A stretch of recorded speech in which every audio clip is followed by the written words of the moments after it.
Justice Hema committee report ഇപ്പോൾ പുറത്തുവിടുന്നതിനെതിരെ നടി രഞ്ജിനി നൽകിയ ഹർജി ഹൈക്കോടതി ഡിവിഷൻ ബെഞ്ച് അല്പസമയത്തിനകം പരിഗണിക്കും.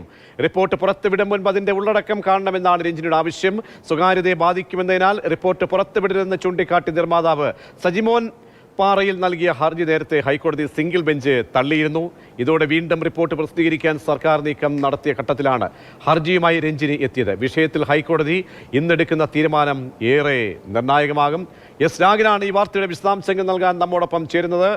രാഗിൻ, ഏറ്റവും ഒടുവിലായി ഈ റിപ്പോർട്ട് പുറത്തേക്ക് പ്രസിദ്ധീകരിക്കപ്പെടുന്ന ദിവസമാണ് രഞ്ജിനിയുടെ ഹർജി തിടുക്കത്തിൽ കോടതിയിലേക്ക് എത്തുന്നത്.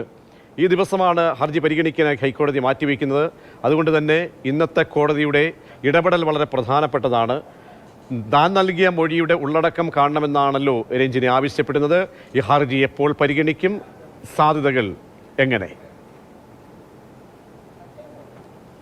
പ്രജീഷ്, സിനിമയെ വെല്ലുന്ന ട്വിസ്റ്റും അതോടൊപ്പം തന്നെ ആൻറ്റി ക്ലൈമാക്സും ഒക്കെ കണ്ട ഒരു വിഷയമാണിത്. ജസ്റ്റിസ് ഹേമ കമ്മിറ്റിയുടെ റിപ്പോർട്ട് പുറത്തുവിടുന്നതുമായി ബന്ധപ്പെട്ട് നേരത്തെ ഈ റിപ്പോർട്ട് പുറത്ത് വിടാൻ തീരുമാനിച്ചിരുന്നു. അതിൻ്റെ ഭാഗമായി സർക്കാർ രണ്ടാം ഘട്ടവും നീക്കം നടത്തിയ ഘട്ടത്തിലാണ് രഞ്ജിനി രഞ്ജിനി ഒരു ഹർജിയുമായി ഹൈക്കോടതിയിൽ എത്തിയത്.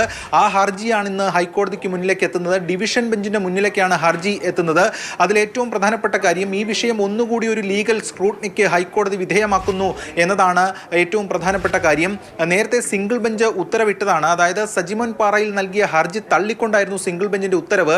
ഇത്തരത്തിൽ സ്വകാര്യതയും അതോടൊപ്പം തന്നെ ഇൻഫോർമേഷൻ കൈമാറുന്നതുമായി ബന്ധപ്പെട്ട ഒരു കോൺഫ്ലിക്റ്റിന്റെ ആവശ്യം ഇവിടെ ഇല്ല എന്ന് ആ വിധിയിൽ ഹൈക്കോടതി വ്യക്തമാക്കിയിരുന്നു. മാത്രമല്ല, ഇതിൽ ഇത്തരത്തിലുള്ള സ്വകാര്യതയെ ഹനിക്കാത്ത രീതിയിലുള്ള വിവരങ്ങൾ, അതിൻ്റെ ആ റിപ്പോർട്ടിന്റെ സംഗ്രഹവും അതോടൊപ്പം തന്നെ ശുപാർശയും ഉൾപ്പെടുന്ന കാര്യങ്ങൾ പുറത്തുവിടാം എന്ന ഉത്തരവാണ് വിവരാവകാശ കമ്മീഷൻ നൽകിയിരിക്കുന്നത്. ആ ഉത്തരവ് സ്റ്റാൻഡ് ചെയ്യുന്നതാണ് എന്ന കാര്യവും ഹൈക്കോടതി പറഞ്ഞിരുന്നു. ഇതിനിടെയാണ് ഇത്തരത്തിലൊരു പെറ്റീഷൻ വീണ്ടും എത്തുന്നത്. ഇതിൽ കോടതി എന്ത് തീരുമാനം സ്വീകരിക്കും എന്നതാണ് ഏറ്റവും പ്രധാനപ്പെട്ട കാര്യം. അതിൽ പല തരത്തിലുള്ള കാര്യങ്ങൾ കോടതിക്ക് സ്വീകരിക്കാം. ഒരുപക്ഷെ ഈ ഹർജി തള്ളി ശേഷം തുടർ നടപടികളിലേക്ക് കോടതിക്ക് പോകാം. അല്ല എന്നുണ്ടെങ്കിൽ ഈ ഹർജി വിശദമായിട്ടുള്ള വാദം കേൾക്കാം. ഇതിൽ ഏത് തരത്തിലുള്ള കാര്യങ്ങളായിരിക്കും കോടതി സ്വീകരിക്കുക എന്നത് കാത്തിരുന്ന് കാണേണ്ടതാണ്. രഞ്ജിനി പ്രധാനമായും പറയുന്നത്, താനന്ന് മൊഴി നൽകിയിരുന്നു. ഇത്തരത്തിലൊരു റിപ്പോർട്ട് പുറത്തു വരുമ്പോൾ അന്ന് നൽകിയ മൊഴി എത്തരത്തിലായിരിക്കും അതിൽ വരിക, അല്ലെങ്കിൽ അതിൽ വരുന്നുണ്ടോ എന്നതടക്കമുള്ള കാര്യങ്ങൾ അറിയാൻ തങ്ങൾക്ക് അവകാശമുണ്ട്. ആ റിപ്പോർട്ട് പുറത്തു വരുന്നതിനെയല്ല, മറിച്ച് ആ തങ്ങൾ അടക്കം നൽകിയിട്ടുള്ള മൊഴി, അതുമായി ബന്ധപ്പെട്ട കാര്യങ്ങളിലാണ് പ്രധാനപ്പെട്ട ഒരു കൺസേൺ എന്നാണ് അവർ മുന്നോട്ട് വച്ചിരിക്കുന്ന ഒരു കാര്യം. ഇതിൽ കോടതി എടുക്കം സ്വീകരിക്കുന്ന നിലപാട് എന്ത് എന്നതാണ് ചോദ്യം. അന്ന് ഈ കേസ് പരിഗണിക്കുന്ന ഘട്ടത്തിൽ WCCയെയും അതോടൊപ്പം തന്നെ വിവരാവകാശ കമ്മീഷൻ കൂടാതെ വനിതാ കമ്മീഷൻ ഉൾപ്പെടെയുള്ളവർ കക്ഷി ചേർന്നിരുന്നു. അവരവരുടെ നിലപാടും പറഞ്ഞിരുന്നു. അന്ന് WCC പറഞ്ഞത്, ഇത് ഇത്തരത്തിലൊരു ഹർജിയുമായി വരുന്നത് രഞ്ജിനിയുടെ അല്ല, മറിച്ച് സിംഗിൾ ബെഞ്ചിന് മുന്നിൽ ഹർജിയുമായി എത്തിയത് അത് ഒരു സംശയാസ്പദമാണ് എന്നാണ്. എന്നാൽ വനിതാ കമ്മീഷനാണെങ്കിൽ ഇത് പുറത്തു വരണം, അത് സർക്കാരിന് മുന്നിൽ ഒരു മാർഗരേഖ തയ്യാറാക്കാൻ അടക്കം ഉപകരിക്കും എന്നാണ് പറഞ്ഞിരുന്നത്. എന്തായാലും ഇതിൽ കോടതി എടുക്കുന്ന നിലപാട് ഇന്നത്തെ കേസിൽ നിർണായകമാകും. 10:15 കൂടി തന്നെ കോടതിക്ക് മുന്നിലേക്ക്, ഡിവിഷൻ ബെഞ്ചിലേക്ക് മുന്നിലേക്ക് ഈ വിഷയം വരും.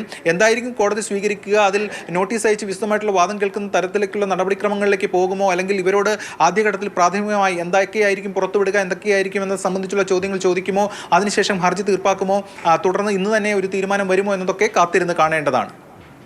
ശരി, എന്തായാലും നമുക്ക് 10:15 ശേഷം കാര്യങ്ങൾ വിശദമായി തന്നെ പരിശോധിക്കാം. കോടതിയുടെ നടപടികളിലേക്ക് പോകുന്നു.